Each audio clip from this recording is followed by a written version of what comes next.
여러분 안녕하십니까? 헬로티비 뉴스입니다. 경기도가 동북부 지역의 열악한 의료 여건 개선을 위해 공공의료원을 새로 짓겠다고 밝힌 가운데 유치 열기가 뜨겁습니다. 양주시도 접근성과 확보된 부지를 강점으로 내세우며 유치 전에 뛰어든 지역 중 한 곳인데요. 양주시가 민관추진위원회를 구성하고 본격적으로 활동에 나섰습니다. 보도에 김신혜 기자입니다. 공공의료원은 양주시 공무원과 정치권, 의료진과 시민단체 등 300여 명이 한자리에 모였습니다. 경기도가 추진 중인 동북부 권역 공공의료원을 양주에 유치하기 위한 추진위원회 발대식이 열린 겁니다. 공동위원장에는 강수현 양주시장과 윤창철 시의장, 정성호 국회의원과 양일종 예스병원장 등 4명이 이름을 올렸습니다. 강수현 양주시장은 경기 북부의 중증 질환을 치료할 수 있는 병원이 한 곳도 없다며 대형 공공의료원 유치 필요성을 강조했습니다. 그러면서 양주시는 인근 지역 환자까지 아우를 수 있는 접근성이 좋은 지역이라며 민관이 힘을 합친다면 충분히 유치할 수 있다고 강한 자신감을 드러냈습니다. 양주시는 동두천, 연천, 포천시를 포함한 경기 북부 권역 어디든 30분 내 모든 진료권이 편입되는 거점 도시로서 공공의료 허브로서의 역할이 충분히 가능한 의료원 설립의 최적지입니다. 정성호 국회의원은 기념사에서 구체적인 성과를 만들기 위한 출발점이 되는 뜻깊은 행사가 열렸다고 위원들을 격려했습니다. 다만 실제 유치까지는 긴 기간이 걸릴 것으로 예상되는 만큼 인내심을 가지고 설득하며 함께 노력해야 한다고 당부했습니다. 거쳐야 될 단계가 제가 최소한 10여 단계가 넘습니다. 여러분들이 좀 인내심을 갖고 노력해야 될 것이고요. 저도 우리 세 분 도의원님과 힘 합쳐갖고 공정한 입장에서 상식적으로 받아들일 수 있는 그런 위치에서 선정이 될 수 있게 최선을 다하도록 하겠습니다. 추진위원들은 대외협력분과와 보건의료분과, 사회단체 분과와 복지단체 분과 등 7개 분과로 나뉘어 활동하게 됩니다. 유치 결과가 나올 때까지 온오프라인 서명운동과 대내외 홍보, 정책 지원 등에 적극 투입될 예정입니다. 경기 동북부 공공의료원은 400병상 이상의 종합병원 규모로 건립이 추진되고 있습니다. 양주시는 옥정신도시에 있는 의료시설 부지에 공공의료원을 바로 건립할 수 있다고 제안한 상황. 경기도는 7월 말까지 후보지 신청을 받은 뒤 평가를 거쳐 9월에 최종 부지를 선정할 방침입니다. 헬로티비 뉴스 김신혜입니다. 양주 옥정 신도시에 추진 중이던 물류창고 일부 사업이 백지화됐습니다. 양주시는 지난 28일 옥정 물류창고 2부지에 대한 건축 허가를 취소 처리했다고 밝혔는데요. 지난달 양주시는 사업자가 건축 허가를 받은 뒤 2년이 지났지만 공사를 시작하지 않아 해당 부지에 대한 허가 취소 절차에 들어갔습니다. 양주시는 지난 2일 청문 절차를 진행한 뒤 청문 주재관 의견을 받아 최종 취소 결정을 내렸다고 전했습니다. 앞서 시행사 측은 양주시가 허가 취소를 강행할 경우 법적 대응에 나서겠다는 입장을 내비쳤는데요. 시행사는 현재 대응 방안을 내부 논의 중이라고 밝혔습니다. 포천시가 광역도로 확충 및 연계 방안 연구 용역 중간 보고회를 개최했다고 밝혔습니다. 보고회에는 백경현 포천시장과 관계 공무원 등이 참석했는데요. 연구 용역은 체계적인 도로망 구축을 위해 마련됐습니다. 주요 검토 노선은 포천 철원 고속도로와 국도 43호선 확장 등인데요. 시는 향후 용역 결과를 토대로 지역 도로망이 제3차 고속도로 건설 계획 등 상위 도로 건설 계획에 반영될 수 있도록 정부와 경기도에 건의할 방침입니다. 경기도의회 건설교통위원회 소속 오석교 의원이 송산권역에서 인천공항까지 운행하게 될 7,600번 버스 노선 변경에 대해 환영의 뜻을 밝혔습니다. 송산권역의 운행 개시 예정인 7,600번 버스는 철원 포천을 기점으로 송산권역인 송양초등학교, 이마트 의정부점, 밀락이 1차 청구아파트, 만가대 사거리 정류소를 추가로 경유해 인천공항까지 운행될 예정입니다. 오석교 의원은 의정부 용현, 밀락 고산 등 의정부 동부 지역에서 인천공항으로 운행하는 버스가 전무하다며 이 지역을 경유할 수 있도록 지속적인 의정 활동을 펼쳐왔습니다. 21대 국회가 막판 본회의를 열었지만 법안 처리에는 성과를 내지 못했습니다. 길고 긴 여야 대치로 처리되지 못한 법안들은 29일 21대 국회가 막을 내리면서 모두 폐기됐습니다. 이세진 기자의 보도입니다. 21대 국회 마지막 본회의. 대통령 거부권 행사로 국회로 돌아온 최혜병 특검법은 최종 부결됐습니다. 총 투표수 294표 중 가 179표, 부 111표, 무효 4표로서 부결되었음을 선포합니다. 방청석에서 거센 반발이 이어졌지만 재표결에서 부결된 최혜병 특검법은 폐기됐습니다. 당신들이 인간이야? 사람이냐고? 당신 아들이 죽였다만 20살짜리 아들이 죽었다 해봐. 이런 행동하겠어 당신들. 선구제 후 회수가 핵심인 전세사기 특별법 개정안은 야당 단독 표결로 이날 본회의를 통과했습니다. 여야가 합의하지 못한 7개 쟁점 법안 가운데 민주유공자법을 비롯한 4개 법안도 야당 주도로 국회 문턱을 넘었습니다. 하지만 하루 만에 대통령 거부권에 발목이 붙잡혔습니다. 이날 본회의를 통과한 5개 법안 가운데 4개 법안이 제2요구 대상. 국회로 돌아간 이들 법안은 재의결을 거쳐야 하지만 29일 국회 임기가 끝나면서 자동 폐기 처리됐습니다.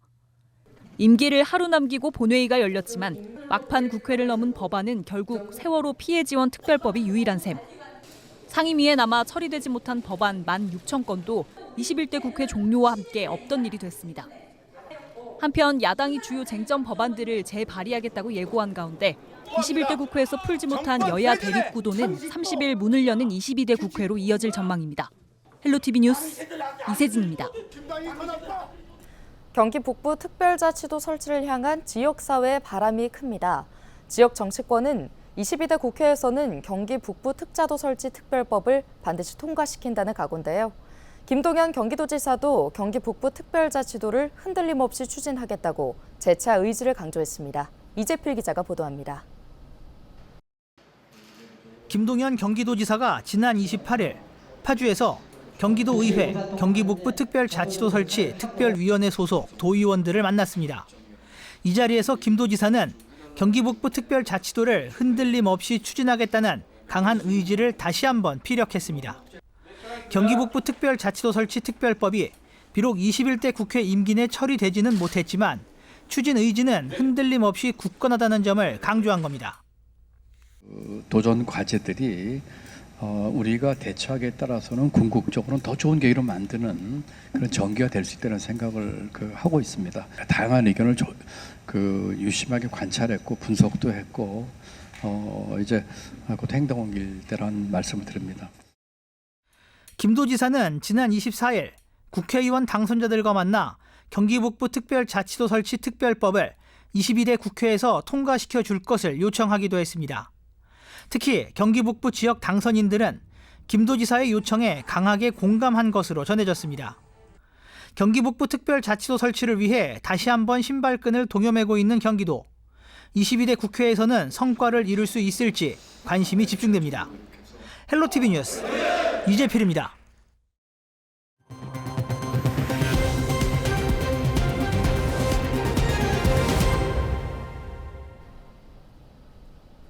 미국 맨해스 음대 확장 캠퍼스의 송도 설립이 추진됩니다.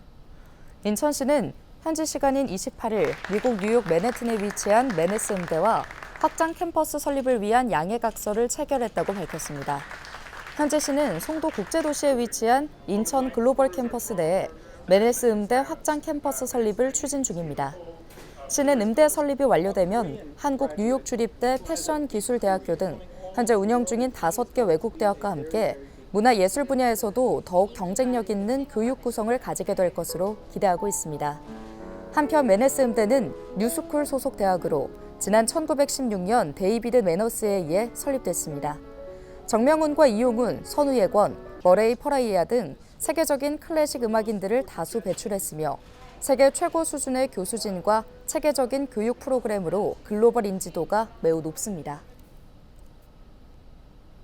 경인 아라뱃길로 단절된 인천 남북 지역을 지하로 잇는 중봉터널 건설 사업이 본격적으로 추진될 전망입니다.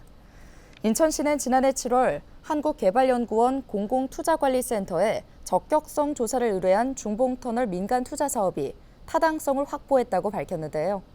이 사업은 적격성 조사 결과 비용 대비 편익으로 산출되는 경제성이 1.2로 나타났습니다.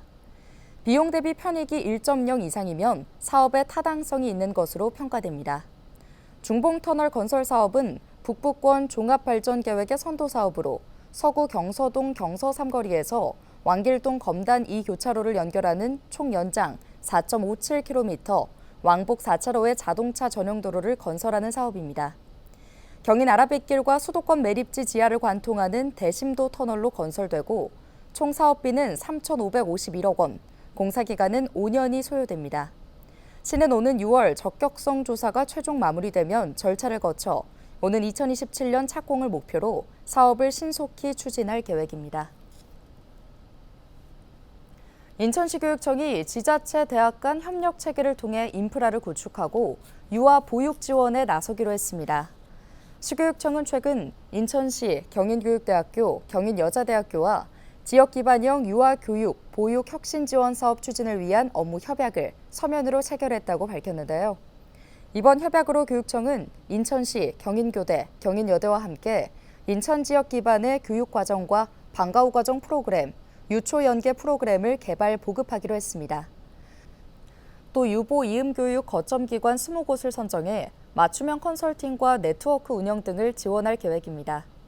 또 유아교육과 보육 지원 플랫폼을 구축해 유치원과 어린이집 교육 공동체의 역량 강화 지원을 위해 협력할 방침입니다.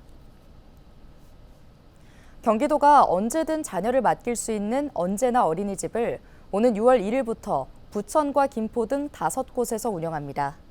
생후 6개월부터 7세까지 자녀를 둔 부모라면 언제나 어린이집을 이용할 수 있는데요. 이용 당일 오후 3시 전이면 전화 또는 방문해 예약할 수 있습니다. 언제나 어린이집은 365일 24시간 운영하는데요. 해당 지역이 아니어도 경기도민이라면 누구나 이용할 수 있습니다. 경기도 내 올해 김 양식 생산액이 408억 9천만 원으로 역대 최대를 기록했습니다. 도 관계자는 올해 지역 내 김 생산량은 2만 1,846톤으로 전년 대비 약 3% 감소했지만 생산액은 무려 190억 원 증가했다며 도에서 김 양식을 시작한 이후 최대 금액이라고 밝혔습니다.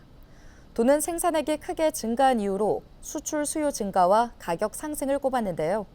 생산액 상승으로 도내 어갑 평균 수입도 전년 대비 87.2% 상승한 것으로 조사됐습니다. 서울교통공사 등 서울시 산하기관 청년 의무 고용률이 4%에서 5%로 확대될 전망입니다. 서울시의회 김지양 의원이 청년 일자리 기본조례 개정안 등을 대표 발의했다고 밝혔는데요.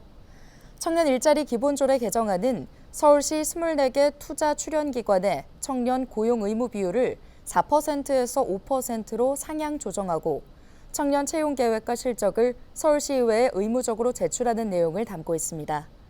현행법상 공공기관과 지방공기업은 정원의 3% 이상을 청년 미취업자로 고용해야 합니다. 서울시는 2021년부터 시 산하기관의 청년 고용 의무 비율을 법의 하한 기준인 4% 이상으로 올려 청년을 채용하고 있습니다. 서울시의회는 청년 일자리 기본조례 개정안이 통과되면 연간 287명 정도의 청년 고용이 증가할 것으로 보고 있습니다. 경기도가 오는 8월 14일 일본군 위안부 피해자 기림의 날을 맞아 기억의 꽃배달 캠페인을 추진한다고 밝혔습니다. 기억의 꽃배달 캠페인은 캠페인 참여자가 7월 중 전국 139개 평화의 소녀상에 꽃을 배달하는 내용인데요. 도는 아픈 역사를 기억하고 피해자를 추모하는 마음을 함께 나누기 위해 캠페인을 준비했습니다. 도는 오는 6월 20일까지 전 국민을 대상으로 꽃배달 참여자 139명을 모집할 예정인데요. 자세한 내용은 경기도 누리집에서 확인할 수 있습니다. 오늘 준비한 소식은 여기까지입니다. 함께해 주신 여러분 고맙습니다.